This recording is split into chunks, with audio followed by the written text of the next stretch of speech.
Hello, my loves. My name is Kellyanne, and welcome to the Libra season astrology reading.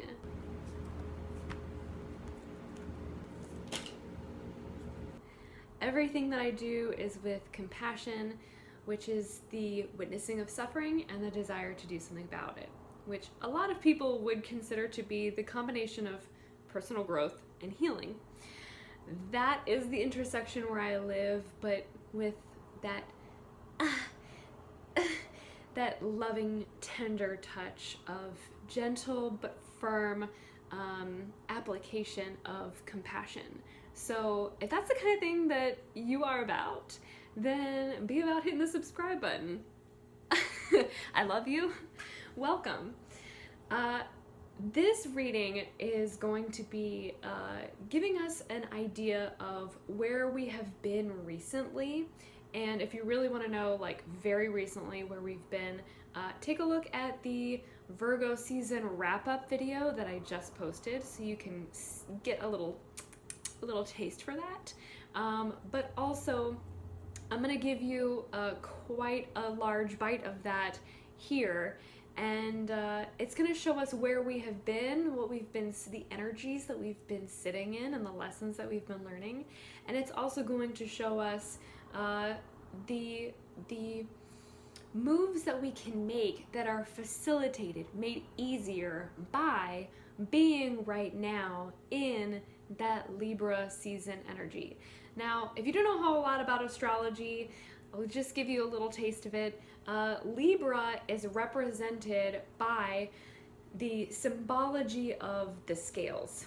So Libra is an astrological sign that is really a cultivator of balance.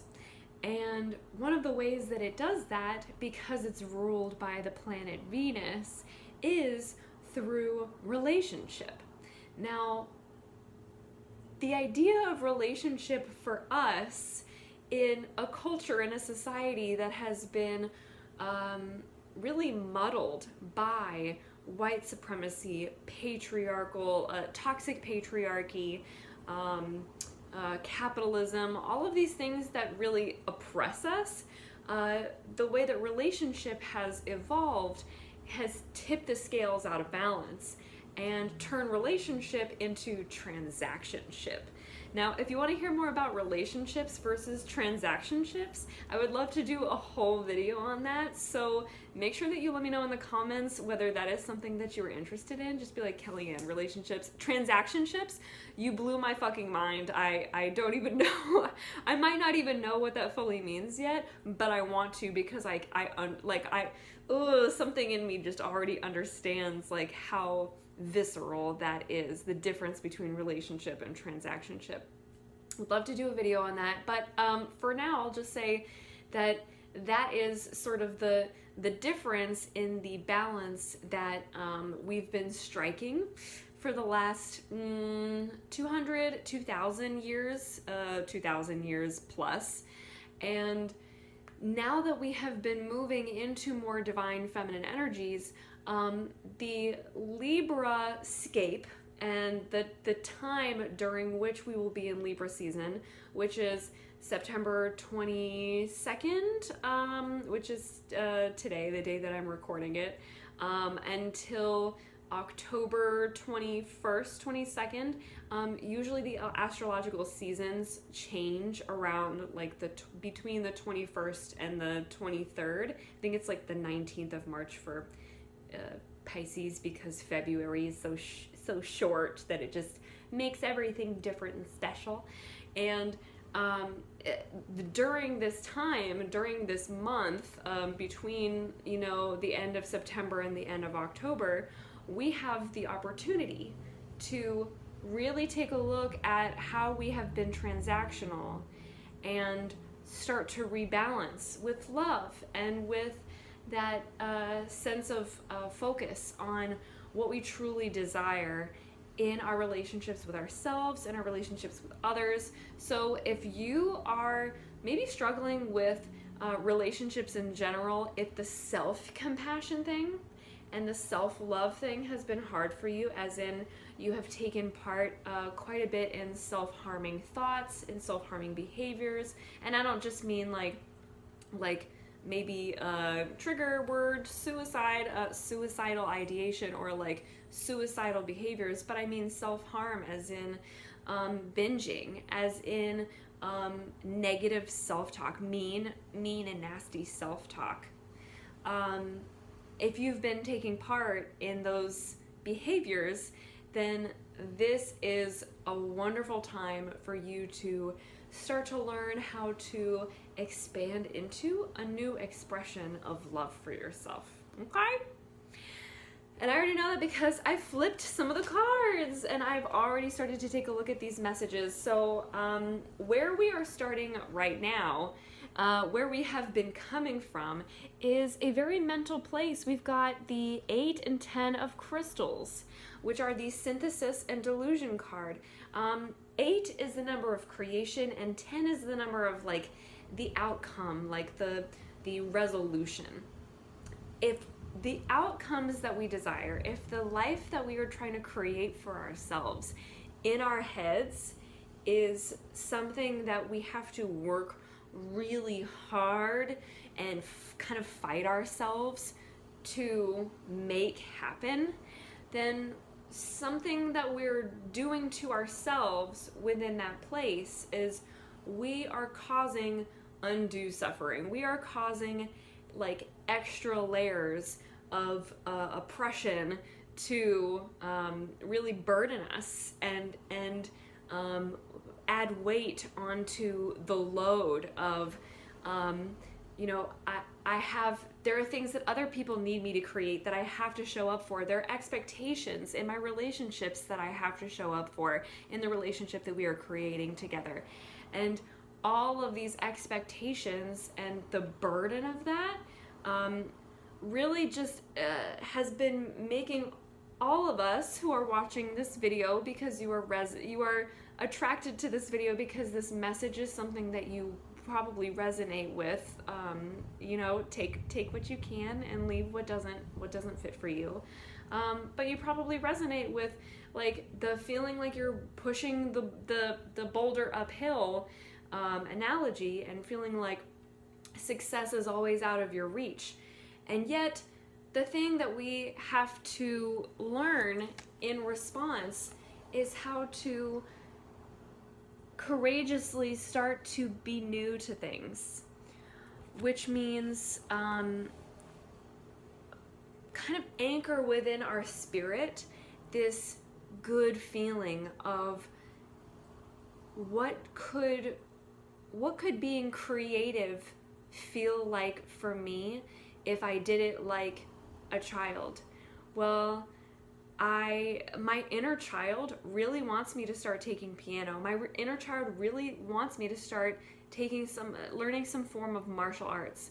My inner child really wants me to be able to express myself on a basic level so that I can start to be new again and like the fool child, allow myself to not know everything about how to perform to the best, how to show up fully in expectations, so that I can start to remove that expectation from myself by putting into practice being new and allowing my body and my mind and my soul to do different things and stretch into different things than I have done before. The 7 of Wands really speaks to the spiritual energy that comes with being courageous. You know, the root of the word courage is coeur, as in heart in French. And it's not, I think like the saying bravery is being scared and doing it anyway.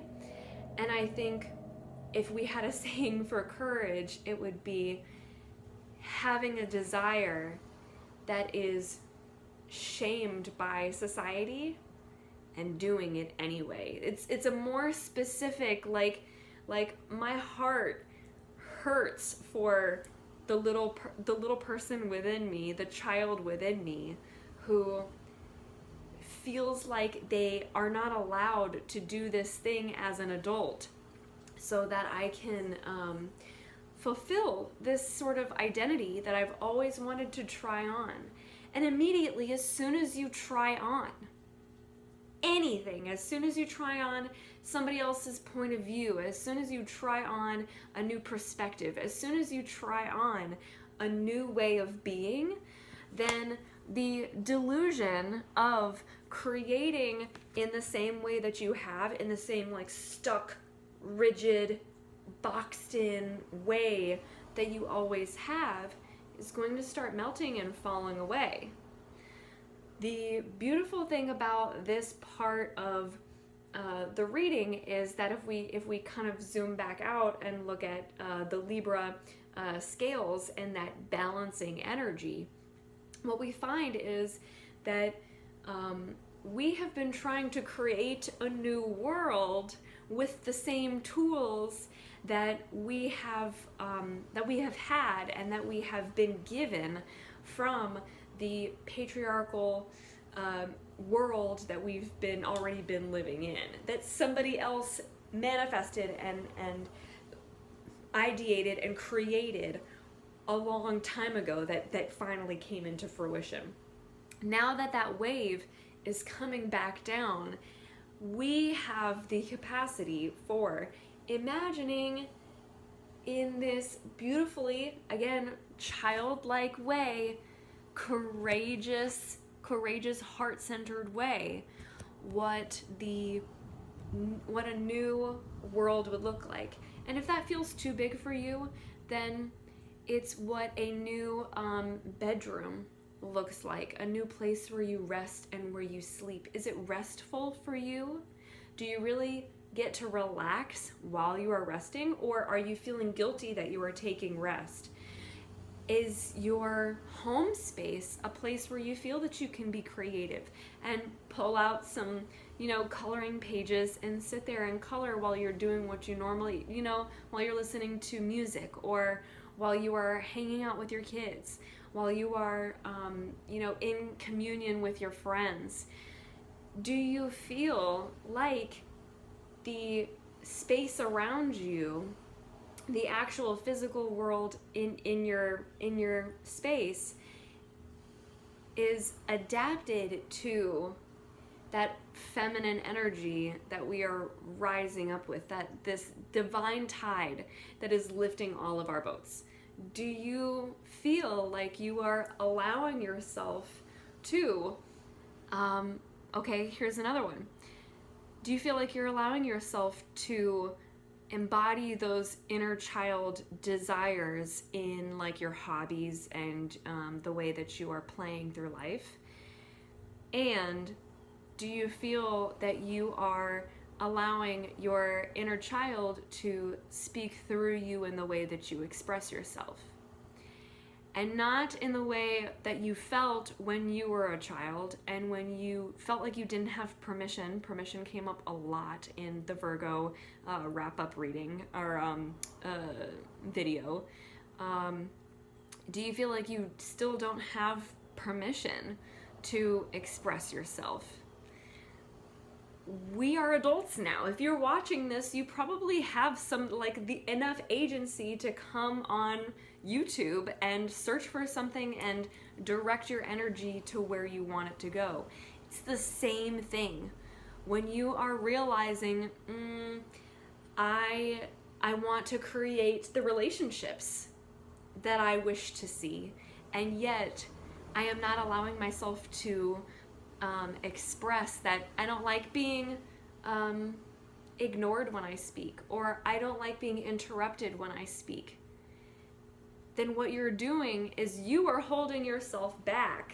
You are holding back, and you are holding with control, with the desire to control everything, the expression of that feeling to move the space that you are in, so that you can start to create the world that you want to live in. If you want to live in a world where you are not interrupted by the people that you care about, the people that you care about are going to want to know that that bothers you and that maybe that's a habit that they have, but they won't know that, and you won't be creating the world that makes both of you feel better unless you learn how to express yourself and take what's on the inside and all of those feelings, all of those icky, gross, beautiful, wonderful, squishy feelings, and tell people, I am feeling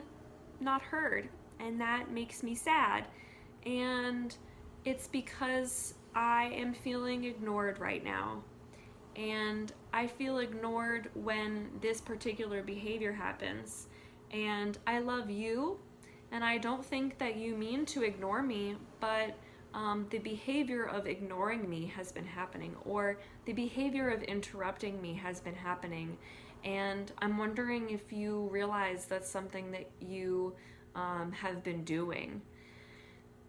Just starting in even that kindergarten, I feel this way when this happens way, is such a new approach, and yet such an old approach. It's like we've been under the delusion that we need to be so refined and that we need to be super mature about it and say nothing, and or passive aggressively direct a comment at somebody, hoping that your covert hostility will engage them in this internal battle that they're already, that every human wages, which is, oh my gosh, am I not good enough? Oh my gosh, am I doing too much? Oh my gosh, do they like me? Oh my gosh, am I hurt? Like, you're hoping to provoke them subconsciously, when in reality, the inner child within you wants to engage with them heart to heart, wants to engage with them, with the people around you, with the world around you, in a relational way. When you are holding back from expressing yourself, what you are hoping that the other transaction that you will get other people to take is that they will hold back when you are bothering them too. So neither of you ever have to change what you're doing, but you are always a little dissatisfied, and your standards are always just unmet. I talk about standards versus expectations in the Virgo astrology season reading, and it's not too late to read that. It actually would be a great to read that. To watch that, it actually would be a great watch for anybody who wants to reflect on and take stock of what has happened in the past 4 weeks and kind of have a framework for, oh my gosh, yeah, that thing did happen and I didn't realize, oh my gosh, here's a pattern of expectation versus standards. Here's a pattern of, I think judgment was another thing, and turning things on their head and leaving things that were not meant for you, but like in so much more detail. We're a part of that video, and it might be helpful to go back and have a framework for, oh, this is the thing that I just went through, and now I have another framework here from Kellyanne's Libra card reading for what to look out for in the month ahead.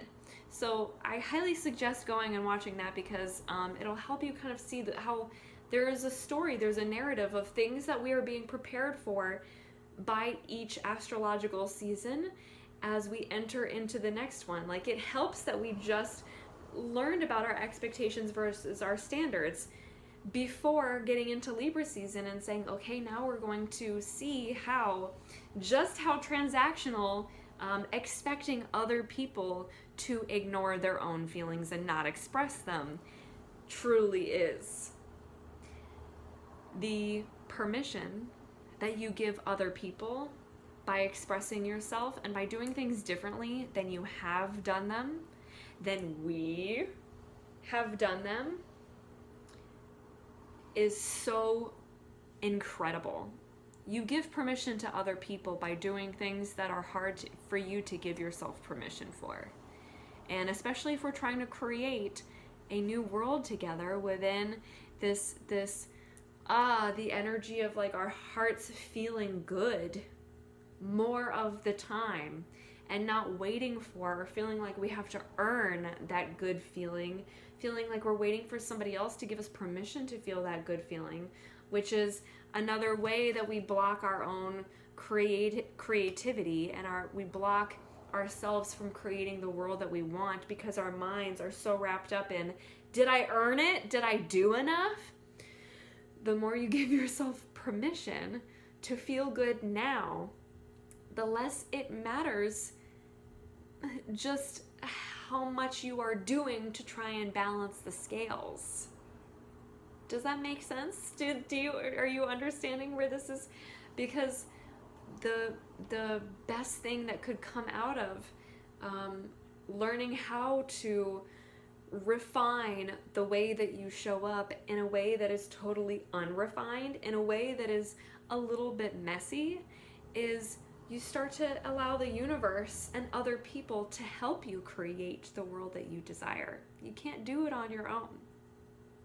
I think that's a really beautiful thing that should take some, maybe initially might feel like, oh God, I am in a group project. Wow, Kellyanne is telling me that I'm in a group project, and now we can't get an A+ unless we all work together. I can't just carry the weight all by myself. It might feel that way at first. If this is the first time that you're hearing, like, you can't do everything alone, and you can't control everything if you really want the life that you are trying to create. You can't, it's impossible to make it happen by yourself. But then there is a wave of relief that comes when you realize, like, there is no A+, there's no B-, there's no F, there's no failing grade. There are no grades. In the group project, you get to choose who is in your space. And this is another, Libra, Venus ruled lesson that we get is, I get to choose. I don't have to play the white supremacist patriarchal game anymore of trying to be better than the other people around me and just like passive aggressively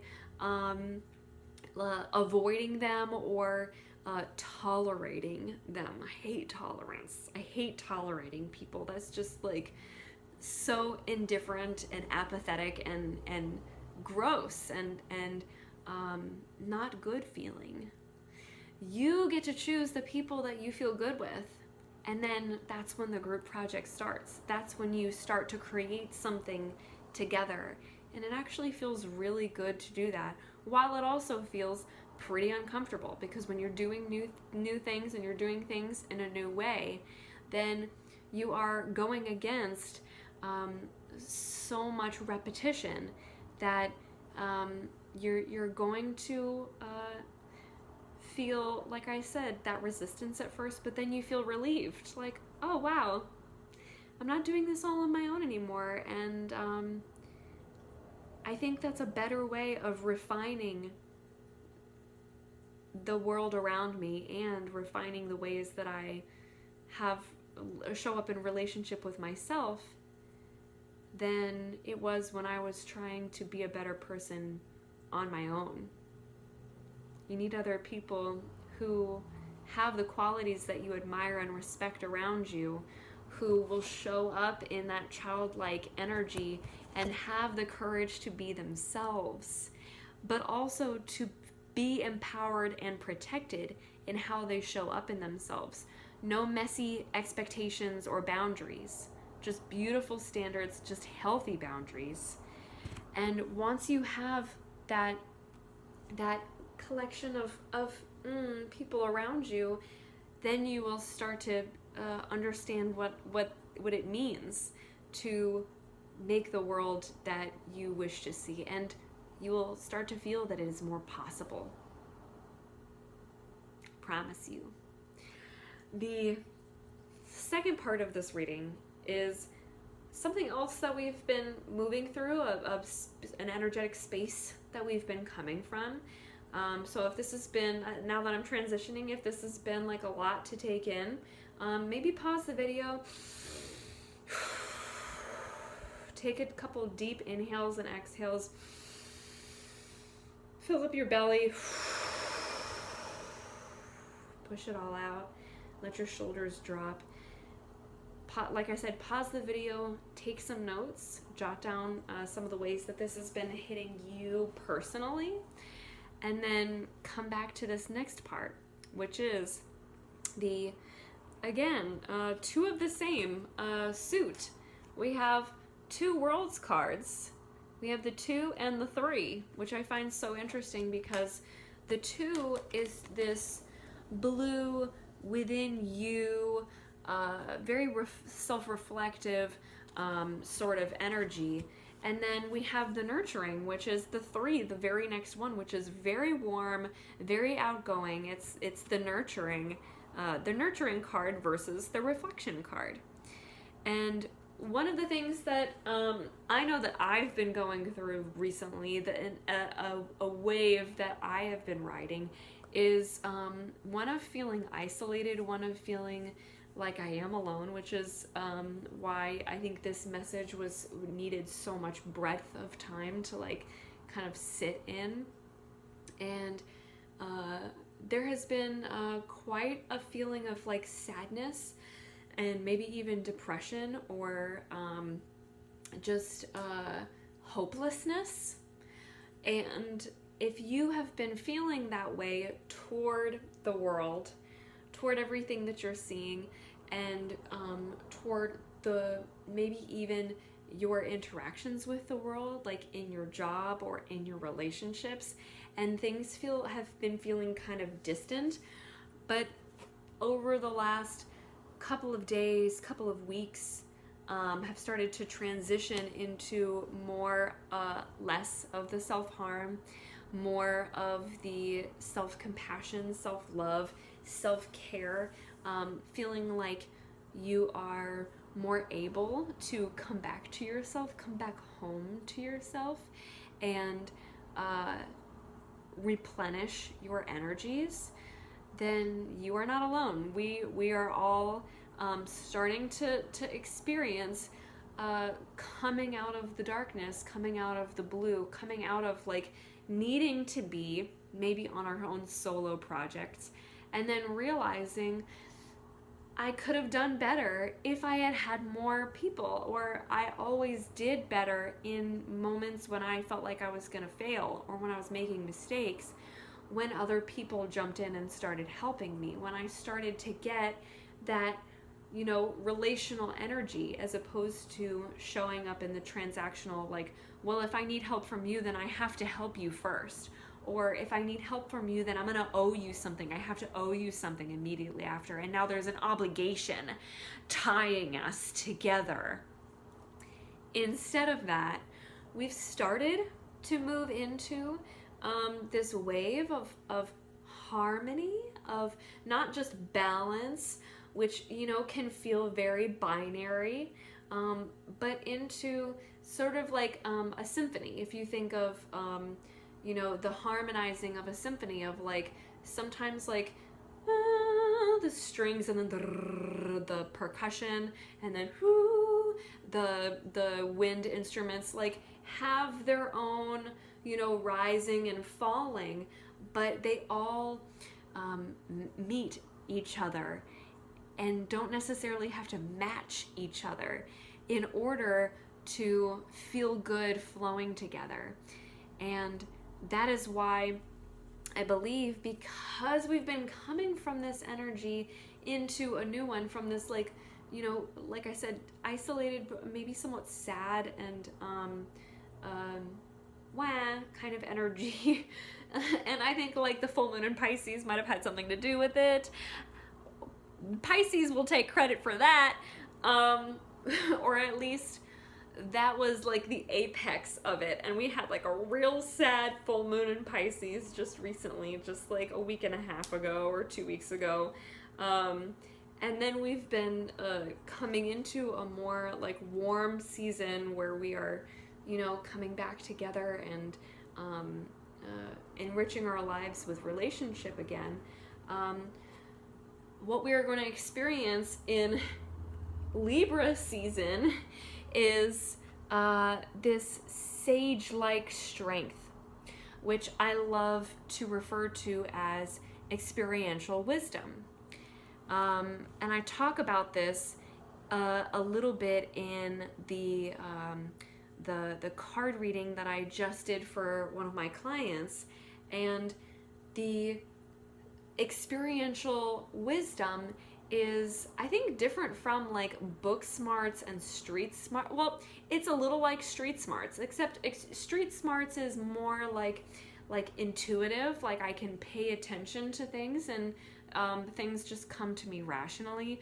But experiential wisdom is like I don't learn from being in class and rote memorization quite as much.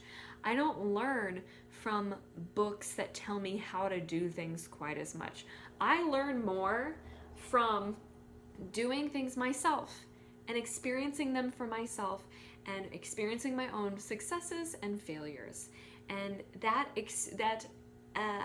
ability to learn and grow through experiential wisdom is one that is going to be shaping our world, is going to help us become master of our relationships and be able to not just relate to ourselves better, which is so wonderful to have, but also to help us relate to, I would say, the love, capital L, within others, which some might refer to as the God within others, or the universal reflection of greatness and beauty and chaos and strength within others.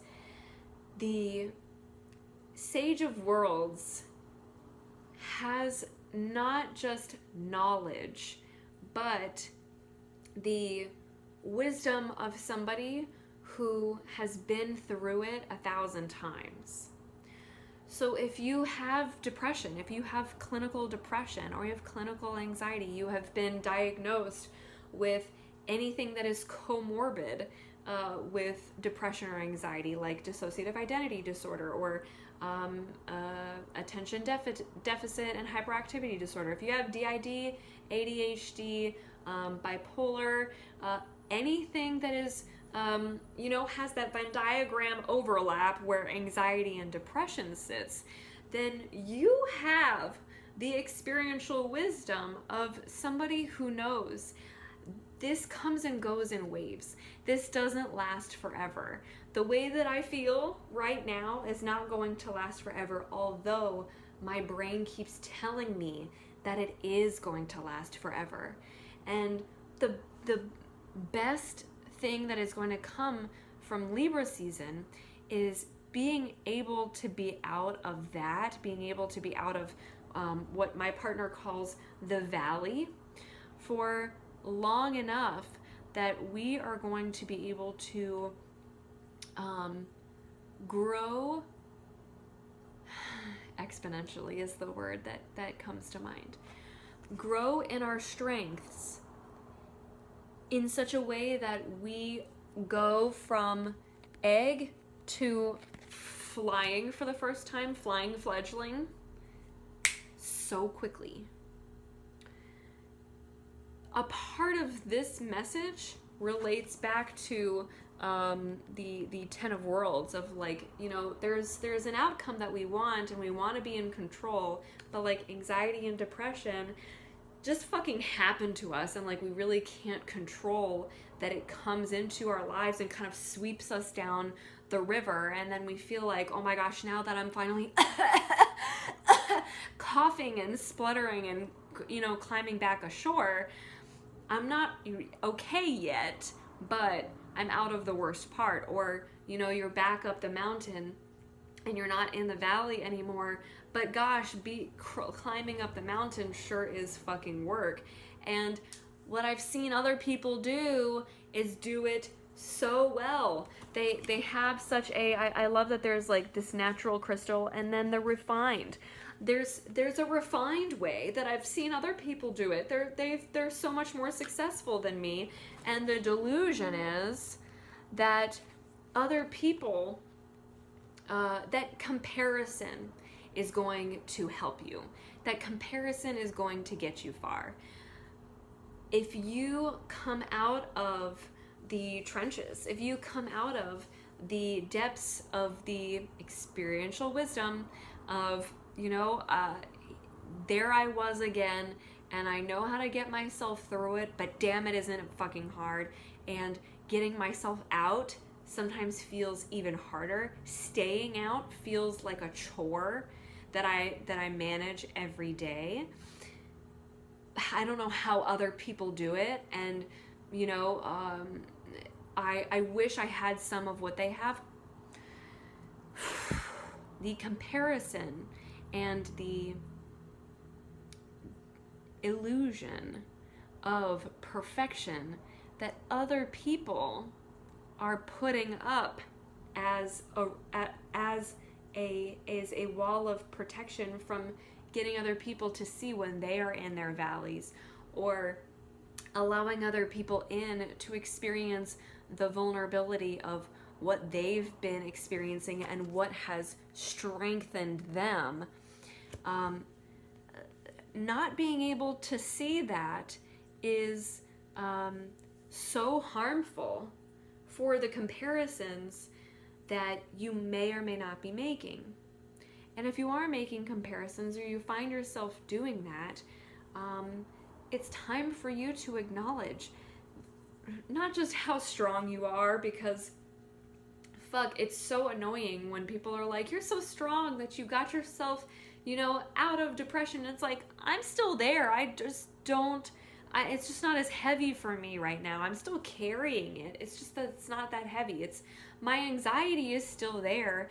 It's just that it's not, petrifying me into a state of paralysis right now. There is a different kind of strength, which is, it is resilience, which is bringing us back to that message of childlike expression. Even while kids are in really unpleasant situations, they have the resiliency to not just bounce back, but to still find pleasure and peace and joy in the things that they do and the efforts that they pursue. And I think that's the kind of thing that we are going to be learning in this time, is to acknowledge our own resilience, to acknowledge the power of our heart's resonance and vibration in getting us back to, bringing us back to ourselves, bringing us back home to ourselves. The comparison to how other people have created their own homes, their lives, is unhelpful, because then we are never really looking at our own experience and naming it what it is, making sure that we are giving power and weight to the successes that we have had. And amidst all of the struggle, amidst everything that has tried to disempower us, and all the times when we weren't protected from experiencing pain, we developed our own understanding of how to still remain ourselves, still hold on to, granules and nuggets of ourselves while we were experiencing ongoing suffering. Again, that's not to say that you are so strong because of your suffering. It's that suffering is a part of life, and depression, anxiety, ADHD, DID, All of these things, all of these mental illnesses are responses to the trauma that we've experienced. And if we, instead of rewinding the tape and going back through and replaying like just how bad it was and just how strong it made us, if we were to instead just go and find the child, seek out the child within ourselves, which is so corny, but seek within and anchor into that child within ourselves, we will find that they are still there and they are having a great time in some identities and are suffering in other identities. So in your maybe mother identity, or maybe in your daughter identity, or maybe in your coworker identity, you may be having a great time. But in your husband, or in your teacher identity, you might be having an awful time and feel like you are struggling. There are lots of spaces in our worlds where we are cultivating either transactionship or relationship with people, and you will probably find that if the inner child says that feels good and that feels bad, that feels good will often be the relationships where there is real love there is respect there is a lack of conditionalism. There is a lack of condition or lowered conditions, so that the feeling of unconditional love is more frequent, and you'll find that that doesn't feel good is centered around transactionality. Your own resilience, our resilience as people who experience neurodivergence on cellular level almost, the experience of resilience is one that I think we're going, and I don't have all of the words for it yet, and I want to make that clear, and I want to make clear that I don't necessarily know where this is going or why we are going to need this resilience and to tap into that and to acknowledge that.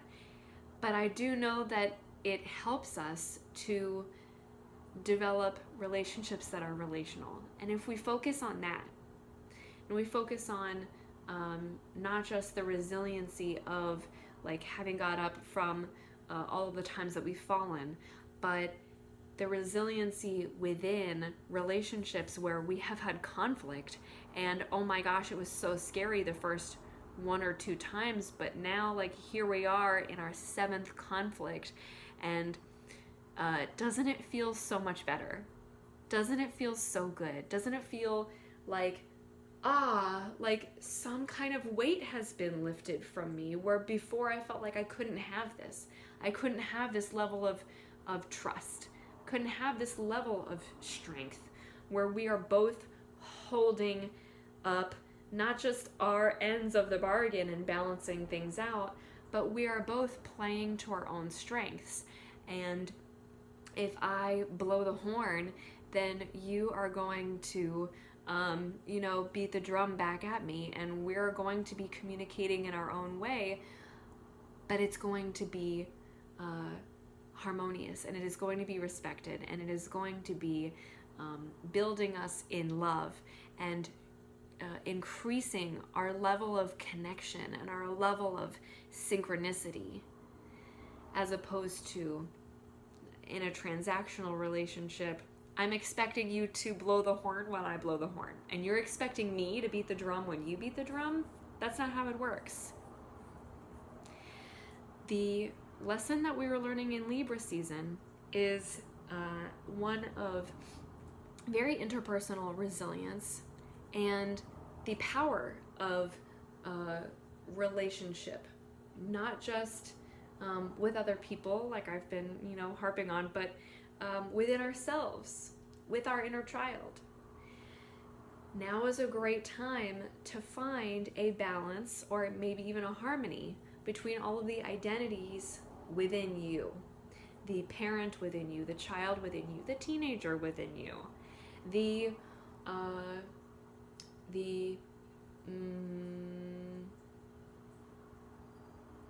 sage within you.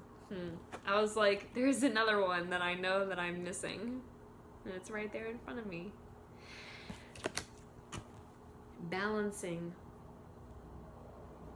in a harmonious way, in a harmonizing way, allowing each one to step in and step back, and asking that one that has been stepping up too much comes back and steps back, being direct with them, as I was saying, not just, going along with how things have been, which is just tolerating that there are levels of identity that push us back into spaces and cover us up, taking over because they're trying to protect us, but actually finding like a new way of empowering and protecting, which is the number 7 in this tarot deck.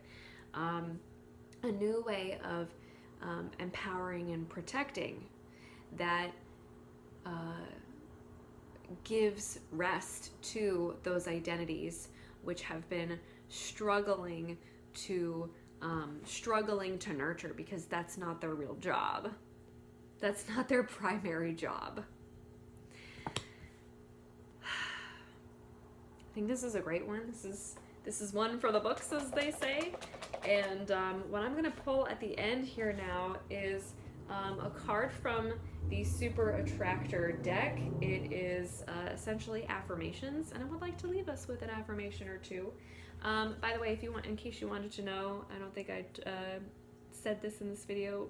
I've been working with the Voyager Tarot for many years now, and have even inspired some friends to get it because it's just that beautiful and that powerful.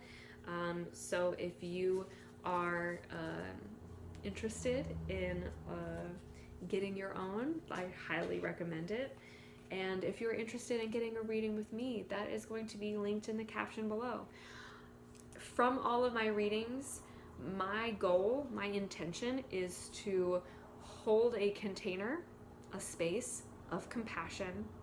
Start with some confirmation of what you already know, so that you feel like, oh yes, I am on a roll, like I am where I'm supposed to be. Provide clarity for the things that you don't feel quite so,